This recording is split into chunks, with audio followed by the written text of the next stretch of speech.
Sunday morning காலையிலேயே mutton எடுத்துகிட்டு வந்துட்டு பிரியாணியும் கிரேவியும் செஞ்சுக்கலாம் அப்படின்னு பிளான் பண்ணோம்.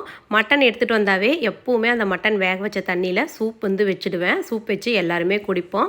சூப் குடித்தாச்சு. இப்போ பார்த்திங்கன்னா பிரியாணி கிரேவி ரெண்டுமே ரெடி பண்ணிக்கிட்டு இருக்கேன். காலையிலேயே சமையல் வேலையை முடிச்சிட்டோம்னா சண்டே ஃபுல் டே பார்த்திங்கன்னா சமைக்கிற வேலை இல்லை. ஃபுல் டே சமைக்கிற வேலை இல்லைங்கும் பொழுது கொஞ்சம் ஃப்ரீயாக இருந்துக்கலாம். இப்போ பார்த்திங்கன்னா மட்டன் பிரியாணி, மட்டன் கிரேவி, முட்டை, ரைத்தா எல்லாமே ரெடி ஆகிடுச்சு.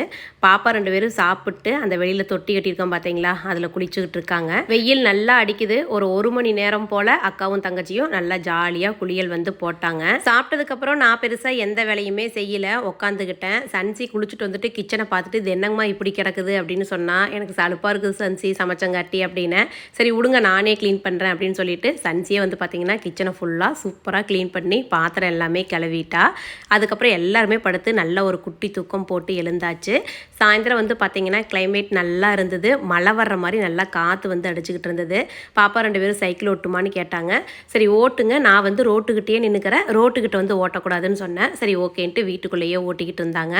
காற்று நல்லா அடிக்கங்காட்டி 2 பேரும் பட்டை செஞ்சு விளையாடுறேன்னு பட்டை செய்கிறோம்னு செஞ்சுக்கிட்டு இருந்தாங்க. இந்த கட்டல் வாங்கிட்டு வந்தோம் இல்லைங்களா, சரி அந்த கட்டலை போட்டு சித்த நேரம் வெளியில் உட்காந்துருக்கலாம் அப்படின்ட்டு போட்டு உட்காந்து பேசிக்கிட்டு இருந்தோம்.